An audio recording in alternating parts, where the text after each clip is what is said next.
Kaatii Hookuu akka jedhanitti hojjettoota tajaajila eegumsa fayyaa kanneen dirqama akka ta'e tallaalii COVID-19 fudhachuu didaniin kan ka'e hanqina hojjettootaa mudachuu maluuf waardiyyaan handaara galaanaa Yuunaayitid Isteets kanneen shaakala ogummaa eegumsa fayyaa qaban hojiitti bobba'uuf qophaa'aa jechuun gaafataniiru. Hojjettoonni ragaa dooktariin kenne kan tallaalii kana fudhachuu hin qaban jedhu of harkaa hin qabnee fi warri tallaalamuu didan hojii akka dhaaban ta'e gargaarsa mootummaa warra hojii hin qabneef kennamu argachuufis ulaagaa kan hin guunnedha jedha waajjirri bulchiinsa kan New York. Waardiyyoota handaara galaana biyyattii kanneen tajaajila eegumsa fayyaaf ogummaa fi shaakala qaban hojjechiisuun alatti mootummaan federaalaa immoo garee yeroo hatattamaaf hojiitti bobba'u kan wal'aansa fayyaa caasaa fayyaa fi wal'aansaa gama gargaaruun akka hojjetan taasifna jedhee jira.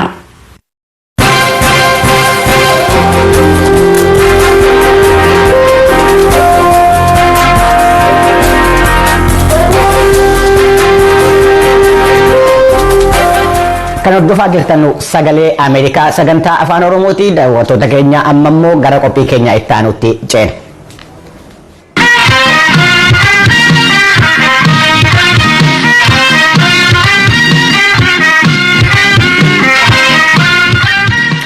Dhaabbanni mootummoota gamtoomanii walgahii isaa 76ffaa torban darbe magaalaa New York keessatti jalqabeera.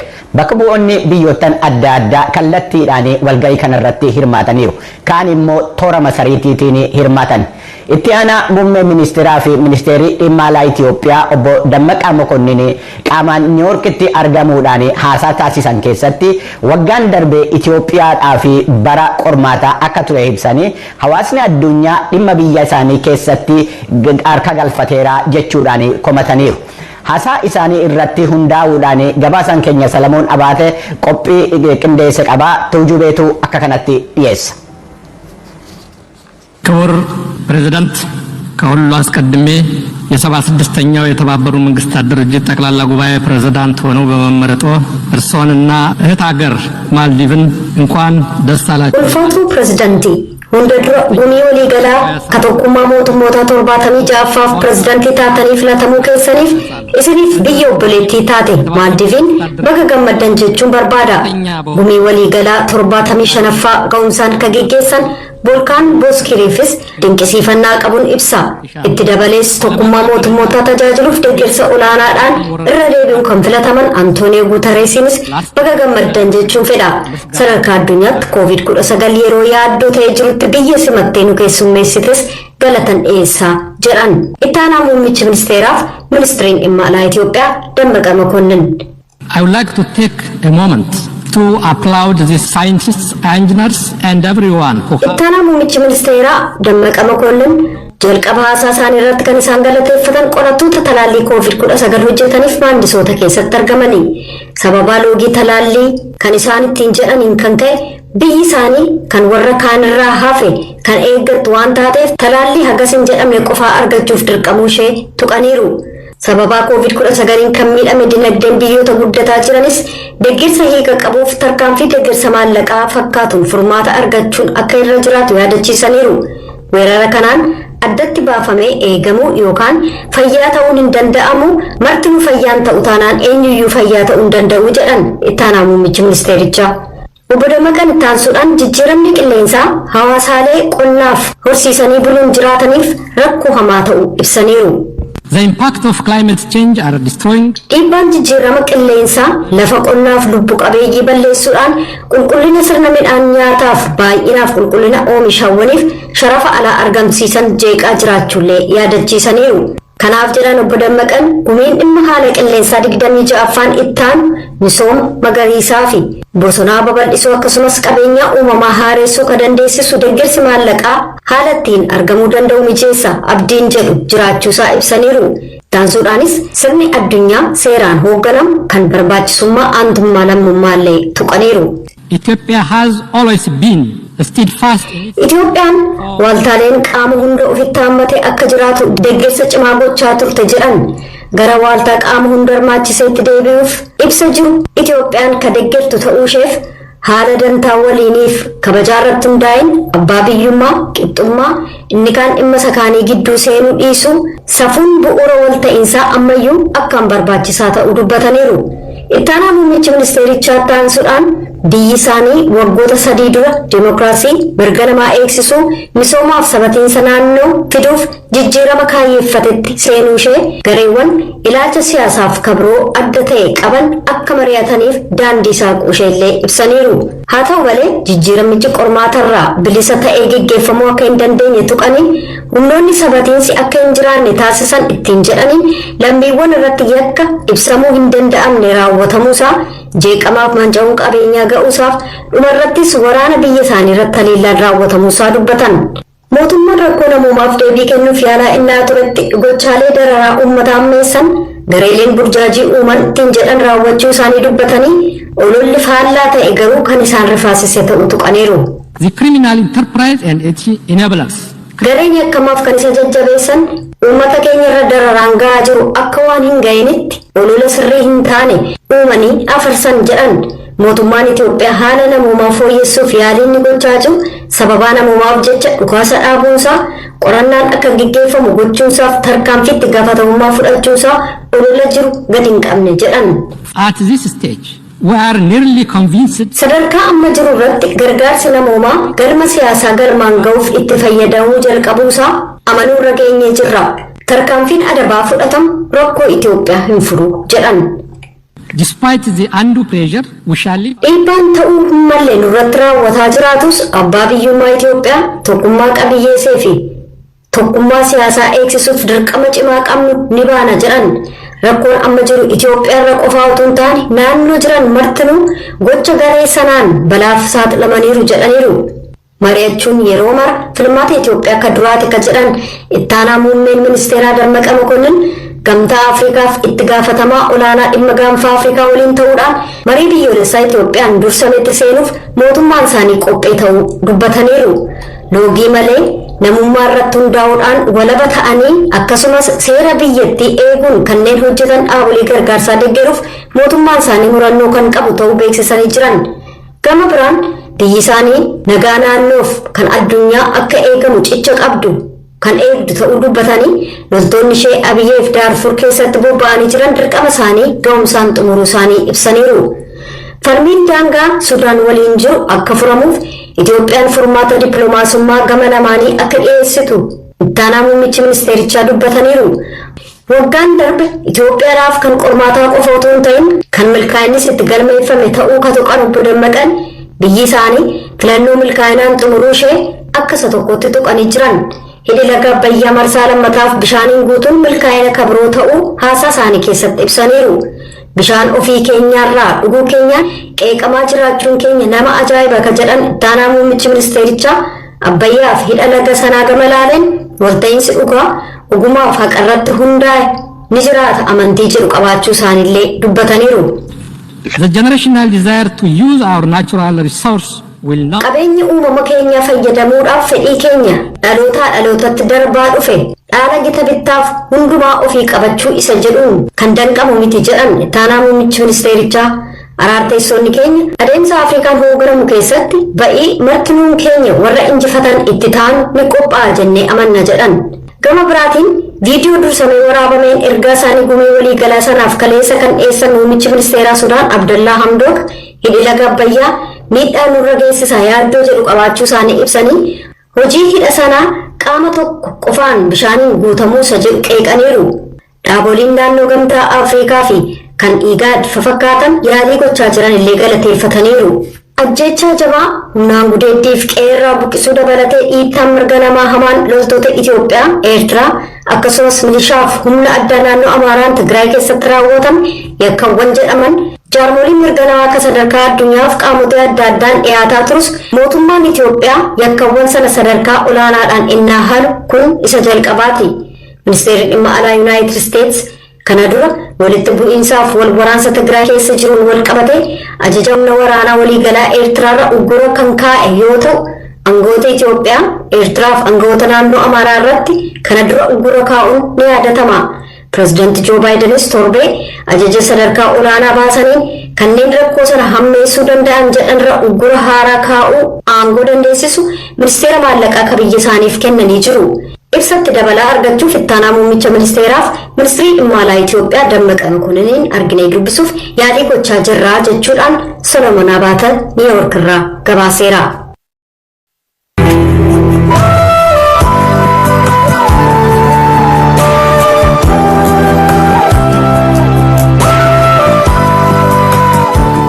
Caffeen Oromiyaa yaa'ii idilee sanbata darbe geggeesseen mootummaa haaraa Oromiyaa hundeesseera. Akkuma kanaan immoo pirezidaantii haaraas ramadeera. Obbo Shimallis Abdiisaa pirezidaantii naannichaa ta'anii aangoo isaaniitti deebi'aniiru. Afyaa'iis immoo caffeen kun filateera. Gabaasa kanarratti Galmoo Daawiti waan qopheesse qaba gara sitti isin dabarsa. Walga'ii isaa sanbata darbeen caffeen Oromiyaa dursa hojii bara waggaa 5 darbe cufe. Sanbooda afyaa'ii bara hojii darbe hojiirra turan Aadde Loomii Badoo gaggeesse. Afyaa'ii haarawaa dargaggeettii gana 32 Sa'aadaa Abdurrahmaanii fi itti aanaa immoo Obbo Eeliyaas Uummataa muude. Yeroo kanas muudama kana caffeef kadheessan Obbo Fiqaaduu Tasammaa caffeetti bakka bu'aa mootummaa.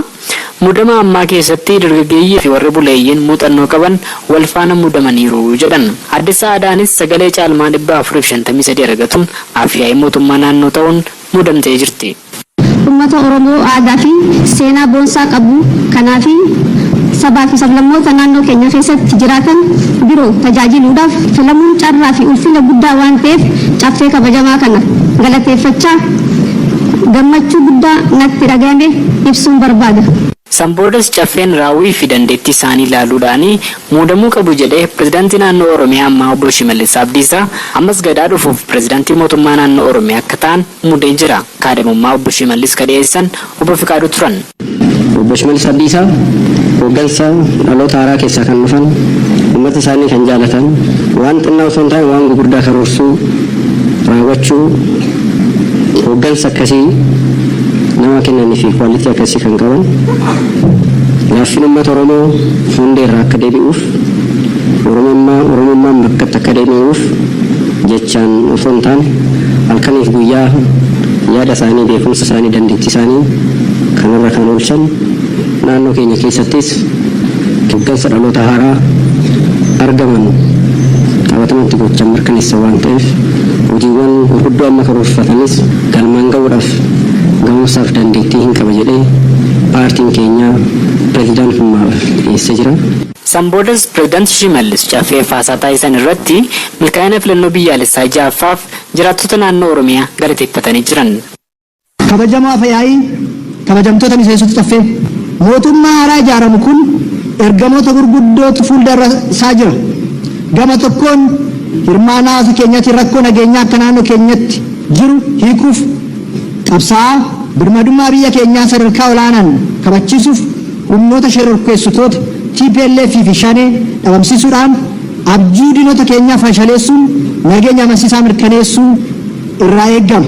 Gama biraatiin ammoo imala badhaadhinaa eegalle sadarkaa maatiitti mirkaneessuudhaan Oromiyaa fi Itoophiyaa badhaate fi diinota isheetiif hin jilbeeffanne ijaaruun dirqama ta'a.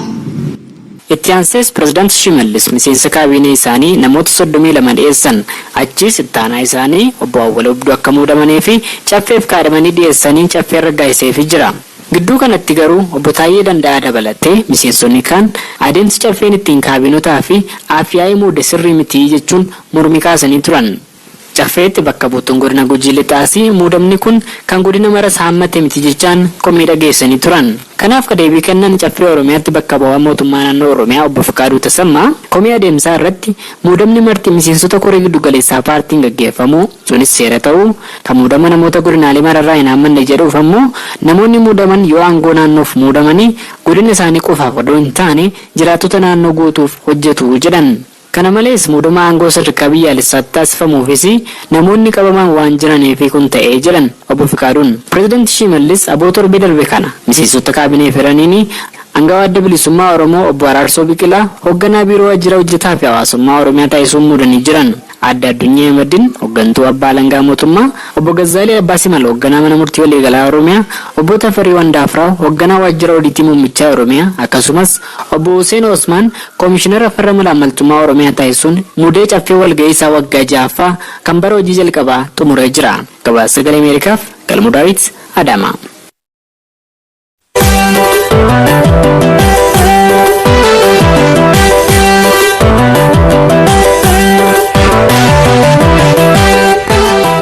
Kabajamtoota hordoftoota keenya kan hordofaa jirtanu Sagalee Ameerikaati. Ayyaanni gubaa yookaan immoo damaraan masqalaa hordoftoota amantaa kiristaanaa Itoophiyaa keessatti guutummaa biyyaatti bakka adda addaatti kabajamee ooleera. Ayyaanni kun magaalaa Amboo keessattis kabajamee ture. Ambootti waayita ayyaanni kun kabajamu namootaan 10,000 lakkaawamanu argamaniiru. Paappaasiin godina Shawaa Lixaa Abuune Naatnaa'elii fi kantiibaan magaalaa Amboo obbo Saahiluu Dirribsaa ergaa dabarsanii turanii ayyaana kana irratti sababa waa'ee ayyaana kanaa kan hordofe Naaqor Malkaa Amboorraa gabaasa qindeesse qabaa gara sanattiin isin dabarsa. Magaalaa Amboo keessatti ayyaanni damaraa masqalaa bifa ho'aa ta'een kabajamaatti kan jiru.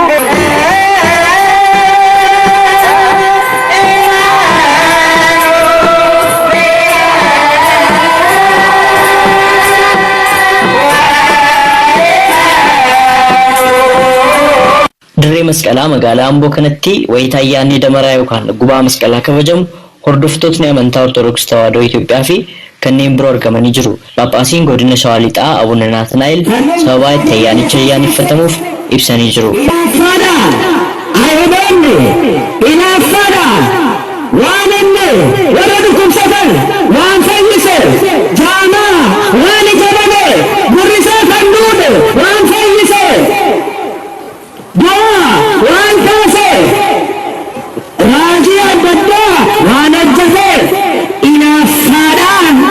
awwaalamee turanii waggaa meeqaaf meenettira waggaa meeqaaf waggaa 300 guutuu waggaa 300 booddee haadha mootichaa Konstantiinoos mootittii Illeenii jedhamtu kaasee Waaqayyo keenya ishee kaasee bakka awwaalame akka isheen baaftu eeyyama isaa ta'ee fannoo gooftaa keenya Yesuus Kiristoos waggaa 300 booddee bakka awwaalame keessaa ba'ee raajiidhaan mul'ateera. Maqaan isaa kan galateeffame haa ta'u. Abuune Naatnaa'el ergaalee hirmaattota ayyaana damaraaf dabarsanii jiru. Warra dhukkubsatan nuuf haa fayyisu, daa'imman nuuf haa guddisu, maanguddoo nuuf haa jajjabeessu, hunda keenyaaf fayyinaaf nagaa nu haa kennu, waraana dhageenya hunda nurraa fageessu, nurraa balleessu, biyya keenyas biyya nagaa nuuf haa taasisu. Kantiibaan magaalaa Amboo obbo Saaluu Dirribsaa gama isaaniin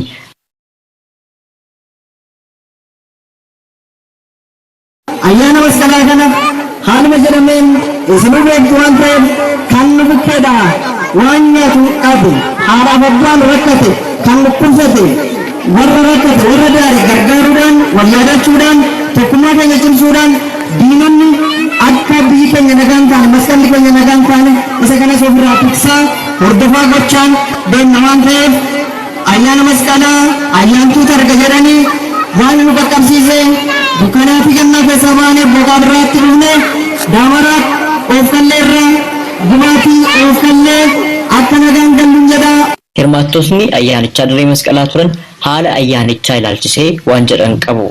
Egaa maqaan koo Taagel Laggasan jedhama. Kan jiraadhu magaalaa Amboodha. Haa ta'u malee bara 2014 ayyaanni masqalaa magaalaa Amboo irratti kabajamaa jiru bifa ho'aa fi bareedinaan uummata hedduu kan hirmaachise akkasumas hooggantoonni mootummaa sadarkaa kantiibaa kaasee akkasumas hooggantoota hedduu akka godinaatti illee kan irratti hirmaatan uummata 10,000 hedduutti lakkaa'amu bakka kanatti argamee jira. Ayyaanni masqalaa kan baranaa baay'ee kan gammachuu kan jaalalaa kan tokkummaa akka nu taasisu baga amantoota kiristaanaa maraatiif baga ayyaana masqalaatiin isin qaqqabsiise jechuun barbaada. Ayyaana masqalaa laalchisee baay'ee namatti tola. Baay'ee haala gaariin kabajamaa jira. Hordoftoota amantaa kamiiniyyuu baga ayyaana masqalaa geessanii fi uummattoota Oromoo fi uummattoota sabaaf sablammoota kamiyyuu naannoo Itoophiyaa keessa jiraataniin baga ayyaana masqalaa baga jala bultee ayyaana masqalaa geessaniin jedhaani. Ayyaanni masqalaa immoo baay'ee namatti tola. Haala gaariidhaan kabajamaa jira. Magaalaa Amboo keessatti illee ta'e haala miidhagaadhaan kabajamaa waan jiruuf baay'ee itti gammannee jira. Hirmaattota kanneen keessaa COVID-19 ilaalchisee dagannoon akka jiru dubbatanii jiru. Koronaa walii wal qabatee xiqqoo shi tajaajila ni qabu. Uummanni keenya xiqqoo akkuma hordofii karaa miidiyaa ta'een illee karaa mudamni illee qabu irratti xiqqoo haala dura irra jirurra xiqqoo haala isaa gadi buusee jira. Hir'ina keenya dogongora eegamuu qaban jedhee yaada. Anumarraa kaasee tan mataa koon maaskii godhachaa hin jiru giheen xiqqoo shi isa kanarratti akka maaskii godhatuu fi of eeggannoo akka taasisu uummataaf yaada koo dabarsuun barbaada.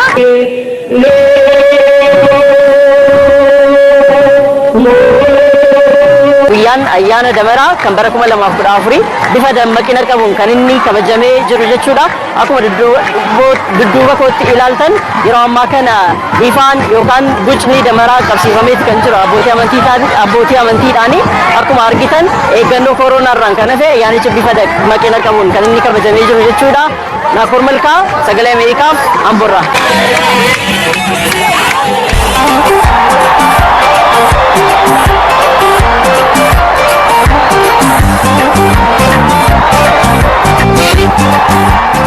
Ayyaanni masqalaa baranaa magaalaa Dirree Dawaa keessatti haala kamiin akka kabajame gabaasaan keenya Addis Chokkolee namni haasofsiise tokko akkanatti nutti himu mi'a caqasu. Maqaan kiyya Tashooma Shawaayyee jedhama. Baga wajjin nu ga'e ayyaana fannoo gooftaa Yesuus Kiristoos warra kabajuu fi addunyaa maratti warra argamuuf hundaafuu baga isiniin ga'een jedha. Egaa ayyaanni fannoo gooftaa Yesuus Kiristoos yeroo kakuu haaraatiin booda seenaa adda addaa hojjechaa ture jechaadha. Du'a kaasuu ture, dhukkubaa fayyisuu ture, cubbuus namarraa haqaa ture jechaadha. Kanaaf jecha kan namoonni hiyyeessan waan hin jaallanneef gooftaa Yesuus Kiristoos jaalala inni qabu namatti ofitti fiduudhaan malee ofirraa balleessuudhaaf yookiin immoo ofirraa hiiksuudhaan waan hin taaneef nutis namoota ofitti qabuudhaan yookiin immoo jaalala agarsiisuudhaan ayyaana kana kabajuu qabna jechaadha. Yeroo ammaa kana egaa biyyi keenya waan irra jirtu ni beekama. Kuni kadhaa fi kadhaa rabbiitiin fi rabbi yoo sirriitti amananii raawwatanii jaalala namatti hoggaa agarsiisan malee walitti bu'uudhaan yookiin immoo cubbuu hojjechuudhaan furmaanni dhufu waan hin jirreef namoonni hunduu gara bal'ifatanii raawwatanii akka obboleessa ofiitti nama akka biyyuu haa ta'u ilma namaa kan ta'e hunduma isaa jaalatanii ofitti qabanii raawwatanii ayyaana kana kabajuu qabanii jechee dhimma barreessuu qaba. Irra deebi'ee baga ayyaana fannoo gooftaa Yesuus Kiristoos isin ga'e warra addunyaa irra jiranii fi warra Itoophiyaa irra jiran hunduma isaaniitiif jechuun barbaada. Isinis baga isinitti hin ga'e jedha.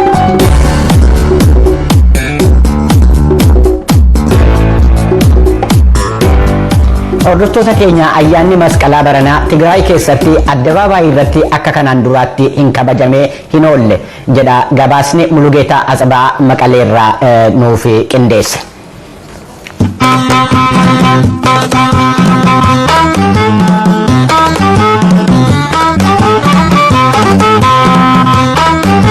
Afaan Oromoo kan har'aa qophaa'e asuma irratti raawwata.